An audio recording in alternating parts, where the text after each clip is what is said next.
welcome back to Rams Up, your favorite LA Rams podcast. We are part of the Fans First Sports Network. You can follow us on our YouTube channel as well, at LA Rams Up. I'm your host, Mark. I'll be joined occasionally by my football gurus, Paul and Ian. Let's get to it.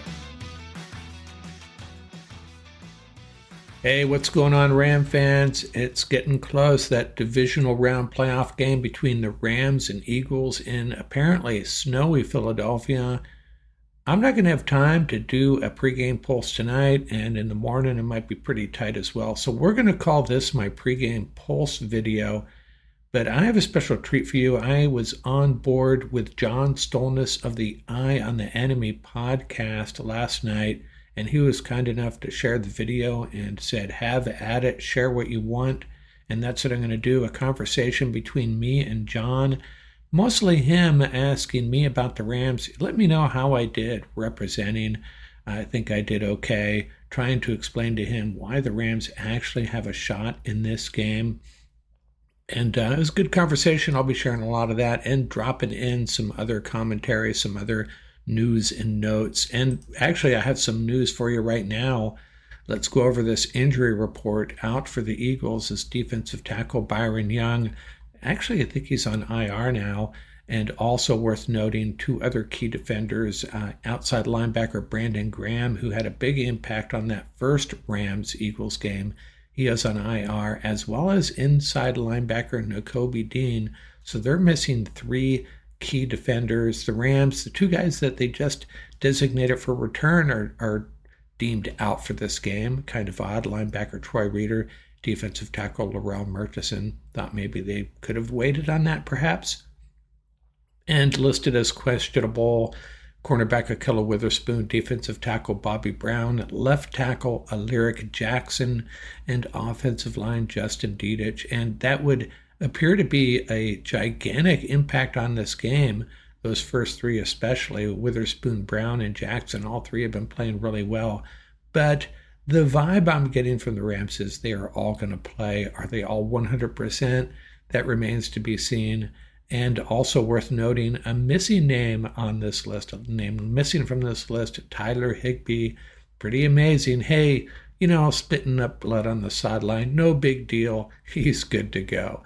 And I also want to comment on defensive tackle Byron Young. There's a story floating around social media, no idea if this is true, that in the 2023 draft, the Raiders intended to draft our Byron Young and actually had a call out to him. I don't know if this is true or not, but then they went ahead and drafted Byron Young, who they eventually cut and was signed by the Eagles. Did they draft the wrong Byron Young? I don't know, but if they did, pretty comical and maybe typical of the Las Vegas Raiders. But let's get on to my conversation with John Stolnis, and I'll be dropping in some other stuff along the way. Me and John Stolnis on the Eye on the Enemy podcast. Here we go. And joining me to talk about this game here on Sunday afternoon, huge divisional matchup between the Eagles and the Rams. Mark Burns, host of the Rams Up podcast, part of the Fans First Sports Network that you hear this fine podcast on. Mark, welcome to Eye on the Enemy. How are you? Good. Hey, glad to join you. I love talking about my Los Angeles Rams, and this is it's an exciting matchup. Probably a little more exciting for you guys because you certainly look like you have the upper hand, but hey, our Rams are gonna give it a shot for sure. Yeah, we're gonna get into it for sure. And of course, these two, everybody's been talking about it all week. These two teams met just a few weeks ago.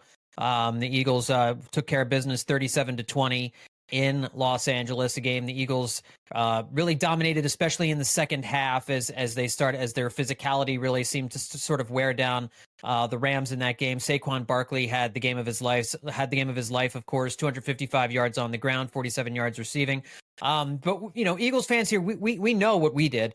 We want to focus in on what you guys did, especially last week against the Vikings, because certainly I think I want to get into some how the offense played over the last few weeks of the season, but starting with last week's win against Minnesota, looked like a dominating performance as we watched it on TV. The young defensive line really got after Sam Darnold.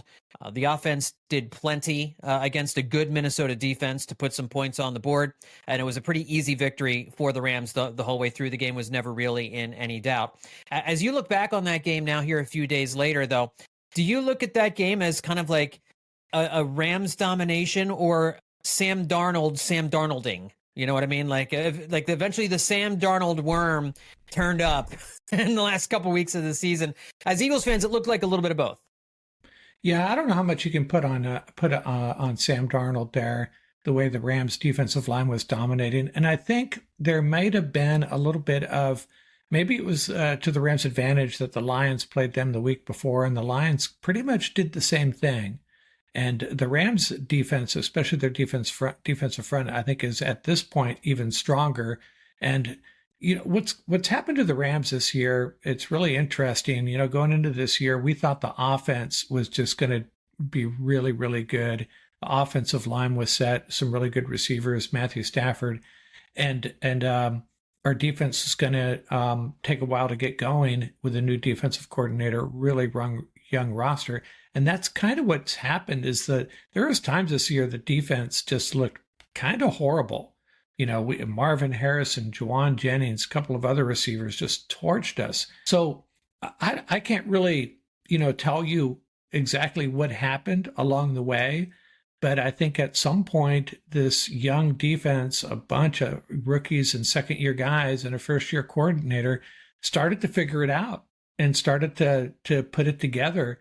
And I think the Vikings just got the Rams defense at a bad time. I don't think their offensive line is anything special. And, Jared Verse, Braden Fisk, Kobe Turner, those guys are really, really good football players. So, Sam Darnold just caught the Rams at the wrong time, I think. I think the Rams had some really good coverage schemes to take away Justin Jefferson as well. So I think all of that combined was a perfect storm for Sam Darnold, really. Yeah, Rams defense, 9 sacks and 40 pass attempts against the Vikings, 82 sack yards in that game. The Vikings went backwards 82 yards due to sacks in that game, pressured the quarterback a little over 52% of the time, blitzing 20% of the time, or just shy of 20% of the time in that game.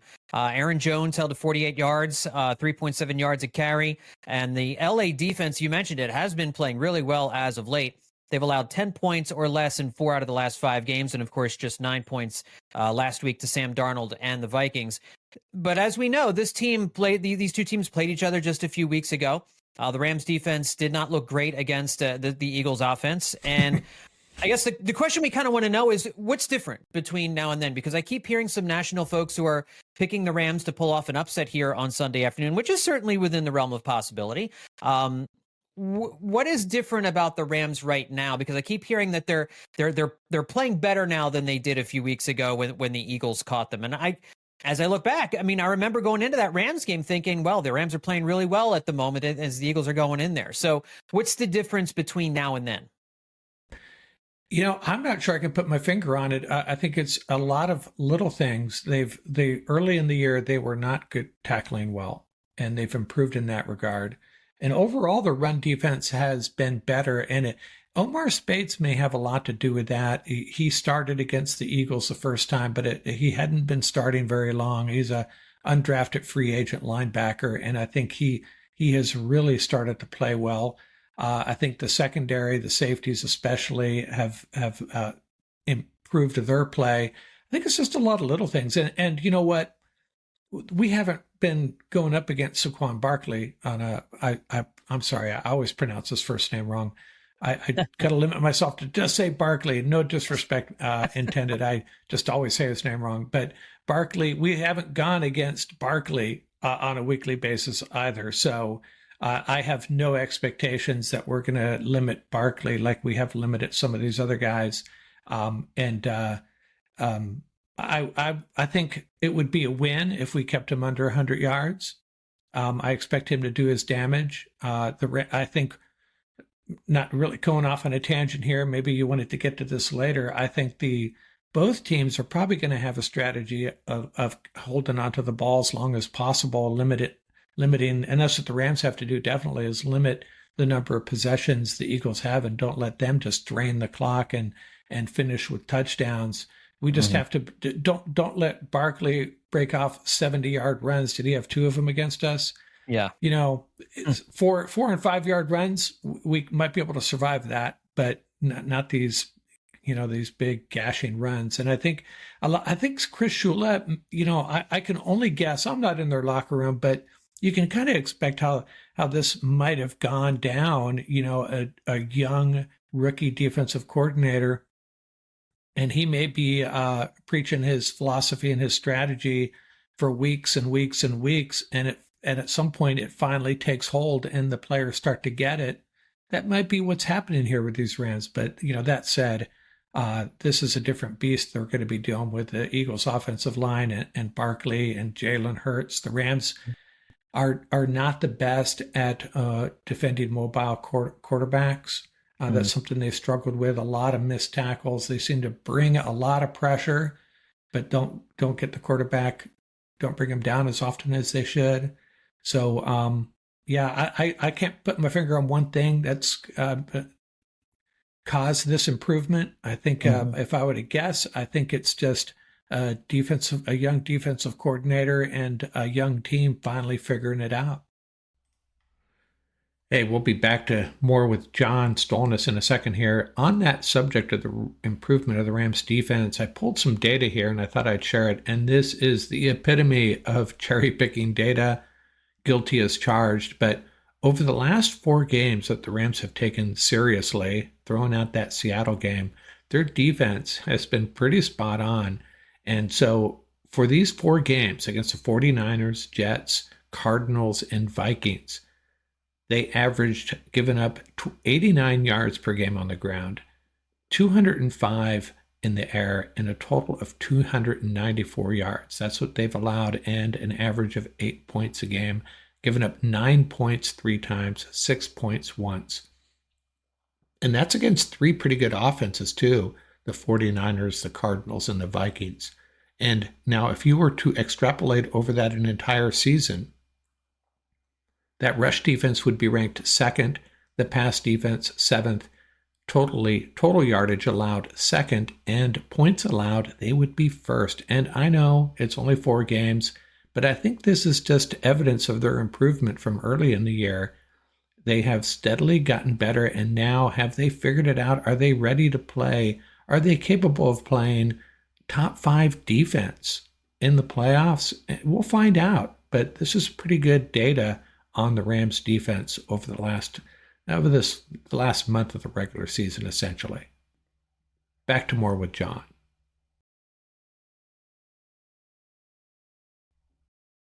Yeah, and speaking of the young players, Braden Fisk leads the team with 8.5 sacks. Kobe Turner, 8 sacks. Byron Young, 7.5 sacks. Jared Verse, 4.5 sacks at team high, 18 quarterback hits. He's not endearing himself to Eagles fans. I heard about that. He coming out saying he hates Eagles fans. Certainly left an impression back in week 12 when these two teams met. So it'll be interesting to see his reception in Philadelphia on Sunday afternoon. But that all being said, I mean, I don't necessarily want to break down, the X's and O's of what each team is going to do in terms of game planning. But certainly, I mean, you look in the game a few weeks ago as well. AJ Brown had a big week. No Devontae Smith in that game for the Eagles. The Birds' offense came in a little bit shorthanded without Devontae Smith, but AJ Brown had 109 yards receiving and a touchdown. The Eagles threw the ball well early in that game against the Rams also. But obviously, you mentioned that Saquon Barkley really destroyed them in that game. So how do you think they're going to approach the Eagles this time around? Like, are they going to key in on trying to stop Saquon Barkley? And if they do that, if they're trying to really focus in on the run game and really try to focus in on stopping Saquon Barkley, what does that do to this? How does that affect this young defensive line that really just kind of wants to pin their ears back and get after the quarterback? Well, I think the Rams are going to have to focus on Barkley. That has to be the focus. And I think Akilla Witherspoon, who is questionable for this game, I think he's the perfect cornerback to try to limit A.J. Brown. I assume that would be the strategy. It may have been the strategy last time, but he has been playing really well. And that they have no choice but to try to limit Barkley, especially with the weather conditions, and let Jalen Hurts try to chuck the ball around if that's what it comes to, and take their chances with that. And I think I think they're going to have. If it were me, and I'm not a football coach, but if it were me, I would be telling this defensive line to stop the run first, and if Hurts is in pass mode, to be very disciplined in your approach, and don't give up the edge, don't give up any gaps, and make him be patient and throw the ball. If we get to him, we get to him. I don't think sacks should be foremost on our mind in this game. It should be stopping the run and don't let Jalen escape, because that's probably one of the most frustrating things for our defense all year long, is bringing tons of pressure and the quarterback leaks out and converts a 3rd and 16 on you, stuff like that. Yeah, those are backbreakers. I mean, those are the plays that lose you games, and it's really, really tough when you have to endure them. You mentioned the Akella Witherspoon AJ Brown matchup. Those two matched up against each other when Williams was with the Steelers back in 2022, and AJ Brown had a game where he went for well over 100 yards receiving. But it is interesting that AJ Brown, in his Eagles career, I think is averaging around 40 receiving yards per game in the playoffs. He's had one game, the Super Bowl against the Chiefs, where he's had a game above 100 yards receiving. The rest of the time, he's been very, very quiet here in the playoffs. And he was very quiet last week against the oh gosh, should we play last week? Flew right out of my head. What did the Eagles play in the wild card round last week? The Wow. Packers. Oh, the Packers. I kept thinking Falcons. Clearly not the Falcons, but I just. It's that happens when you're when you're on air and you're trying to pull a name or something out of your, and it just, you get brain freeze. And when I'm recording, you can hit pause and go, what the heck? But I feel for you. Not this time. Well, obviously the Rams defense has their work cut out for them, but the strength of that team is certainly that young defensive line. Jalen Hurts is going to have to get the ball out more quickly or break containment. The passing game for Philadelphia really struggled a week ago, and as you watch the all 22, you look at the routes and you're just wondering, what the game plan really was there. It was a very conservative passing game.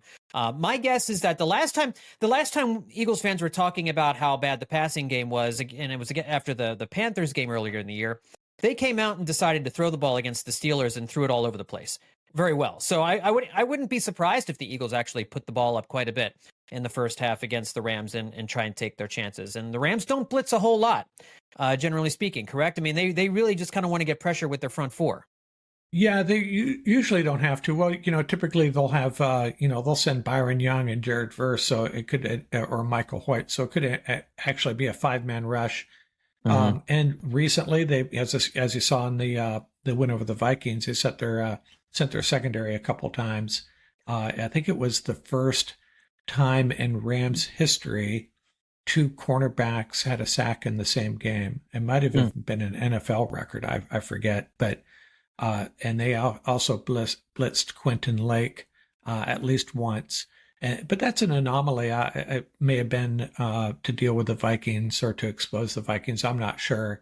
With the Eagles' offensive line, that presents another problem. And I should mention, Quentin Lake, who, his dad played for the Steelers, Carnell Lake, UCLA guy.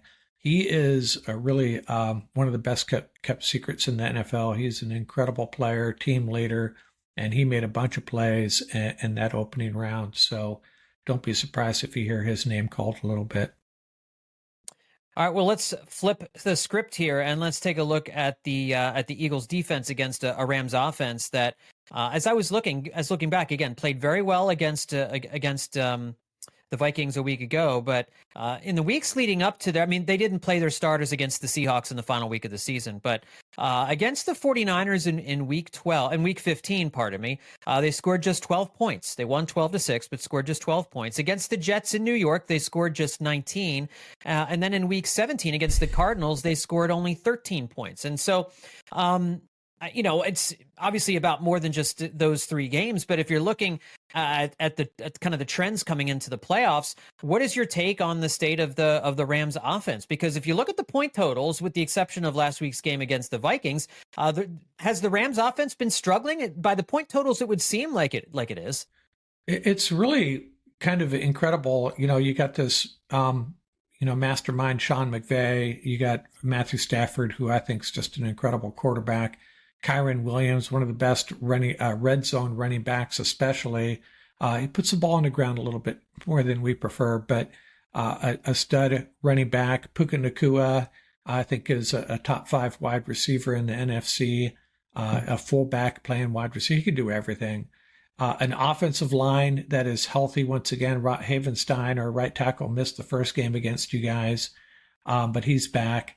And so what is the problem? And it's really hard to put your finger on. I think they've become very predictable, somewhat conservative in some games. I think they abandoned the run early. I think McVay, if he gets in a situation where it's not going the way he wants, he'll just start chucking the ball around when it doesn't make a lot of sense. And I think we've seen a couple of games where he's gotten back to, the creative mad scientist that we expect from him. But in most games, it seems to be, just kind of a dull, predictable offense. And what's really hurt them, I think, and I really hate saying this, but Cooper Kupp, I think, is really, his play has degraded a bit this season. And, he's everybody's favorite Ram. He's just, the Rams have a history of very, very good wide receivers that are also team players. That you go down the long list of the great Rams wide receivers: Isaac Bruce, Torrey Holt, Henry Allard, Cooper Kupp, Puka Nacua. Now they don't need the spotlight. And Ram fans love all these guys, and it's kind of a bummer to have to. I think it's basically been socialized across all Rams content creators that, maybe it's time they, get a guy like Jordan Whittington more involved, or even Tutu Atwell. But that's probably a really hard move to make for Sean McVay. But, we may see it in this game. Or maybe Cooper Kupp has been dealing with something, and this is the game we see the old Cooper Kupp. I mean, I think he has 10 catches over the last 5 games, something like that. He's had 2 games where he only had 1 reception. And that's a big deal for this offense, because it's really Puka and Kyron, and Tyler Higbee coming back has been a big deal, and he looks like he's good to go. But if they have all their weapons and Cooper Kupp is his old self, I would feel much better about this offense's ability to put up a 30 spot. But we just haven't seen it for a number of reasons. I think it's McVay's predictability. And Cooper Kupp not really being his old self.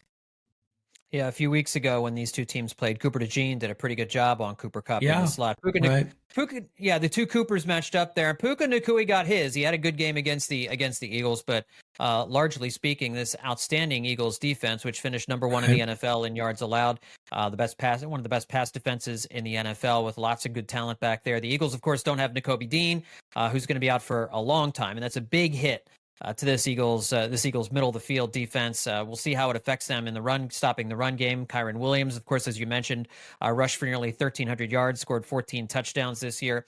Really a great player for Los Angeles. But I'm just curious, how you see this Rams offense attacking this Eagles defense. There's not, like the Rams, Eagles don't really have a star on the defensive line. They generate good pressure, but really, this has been, in Vic Fangio's first season here in Philadelphia, a whole team effort in terms of the line getting some pressure, getting enough pressure. It dramatically improved linebacker play this year with the addition of Zach Bond and Nakobe Dean, and of course Bond's still healthy and wreaking havoc in the middle of the field. And then the secondary has been vastly improved this year. So if you're Sean McVay, how are you approaching this Eagles defense? You mentioned earlier ball control to try and keep the Eagles offense off the field. Are you really focusing on Kyron Williams early in this game?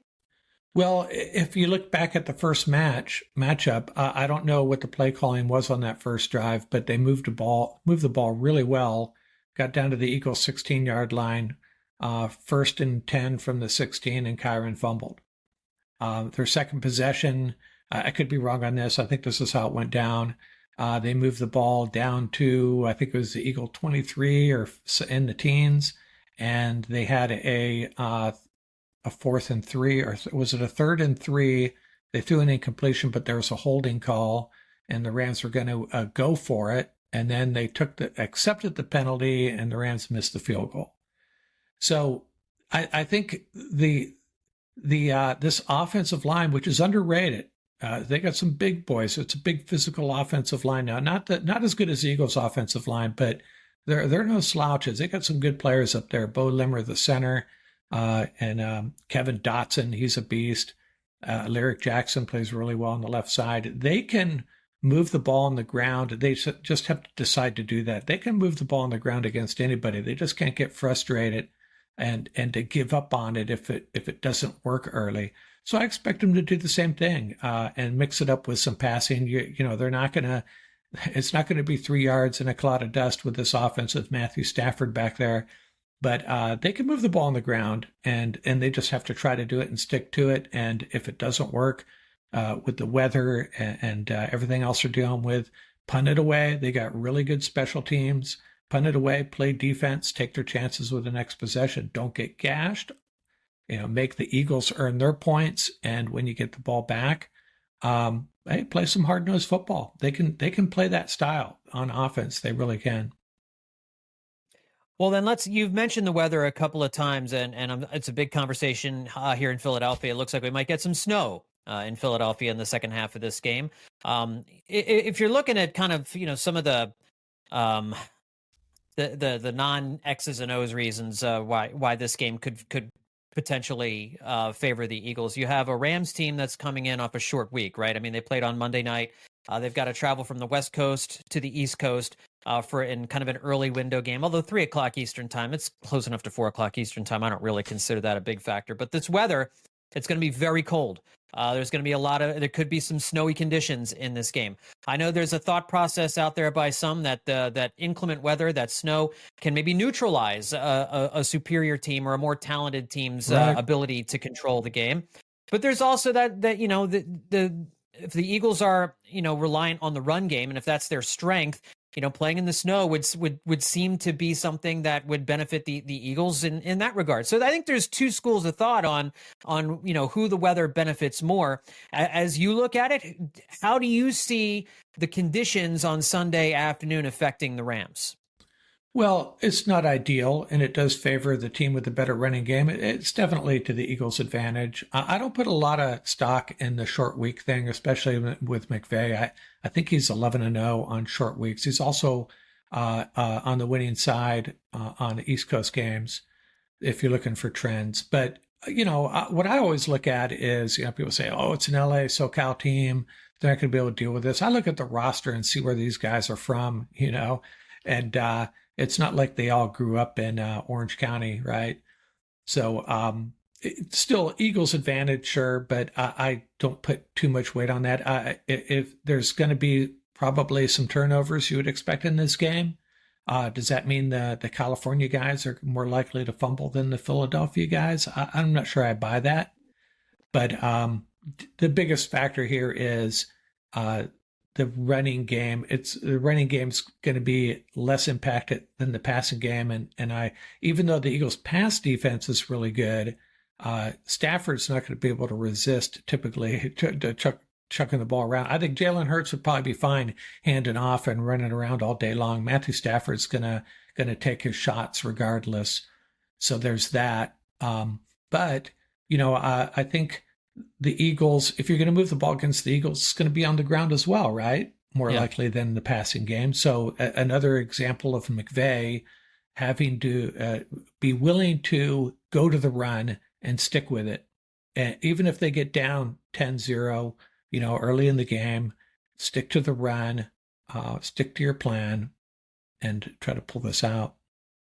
All right, before I get your prediction on this game, give me one reason, the main reason why the Rams will win on Sunday afternoon from where you sit. Well, I'm going to give you a really, vanilla softball, naive answer, probably.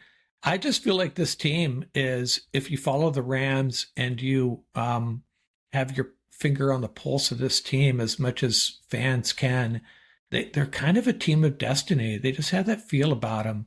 They have a really strong culture here. I mean, it's just incredible. I don't think I would take the Rams culture in that locker room from the ball boy up to the president over any team in the NFL without a doubt. It's really incredible, and it's really inspiring to watch how this team takes care of business, and how they treat their players, how they treat players going out the door, how they treat players coming in, with a couple of exceptions. Cam Akers and Ernest Jones coming to mind, but for the most part, just a super strong culture with great leadership. Sean McVay and Matthew Stafford are leaders of men, and that gives them an edge. It really does give them an edge. It may not be enough to win, games like this, but it's they're good guys to have on your side. That's for dang sure. And yes, for my prediction, I'm a homer, and I've picked against the Rams a couple of times. I picked the Bills over the Rams, and the Rams pulled that out. And this one, I'm picking the Rams, but take it with a grain of salt. I'm not a okay. I'm not approaching this level-headed. I'm approaching this as a Rams fan. And if you ask me off camera, I'd probably say, like, yeah, I don't know, man. This is going to be tough. This is going to be tough. But I officially am picking the Rams in a low-scoring game, 20-17, something like that. But take your shots. Call me an idiot. I get it. But that's how I'm rolling. We don't do that here, Mark. This isn't, we're not in the upper deck, with a GoPro taking video, of the Eagles fans, that's not what we're doing here on Eye on the Enemy. So we respect your opinion. I want to mention before we finish, I was this close to being an Eagles fan. I was actually, my mom was from the Fishtown area. Okay, yeah. That's what it's called. Yeah. And I was born in South Jersey, if you know where Ariel is. Yeah, yeah. And we moved to California when I was a month old. So I'm not technically a California native. I'm a New Jersey native. But I that's all I can tell you about Philadelphia. I went back there once when I was very, very little. But my mom's father actually worked at Connie Mack Stadium back in the day. Wow. Okay. Yeah, so I got some Philadelphia ties. Yeah, you got a little bit of the blood in you, and that's good. That's good, Mark. That's what you're a friend of the podcast now. All right, we're all it's a fraternity. We're all brothers. We're born in the area. There's always that connection, man. Yeah, absolutely. Well, listen to the Rams Up podcast, everybody. Mark Burns, host of the Rams Up podcast. You can get that Apple Podcast, Spotify, wherever it is you get your podcast, to keep an eye on the enemy and know what the Rams are doing. That's the place to do it. Hey, Mark, thanks for joining me here on Eye on the Enemy. Really appreciate it. Hey, thanks a lot. It was a lot of fun.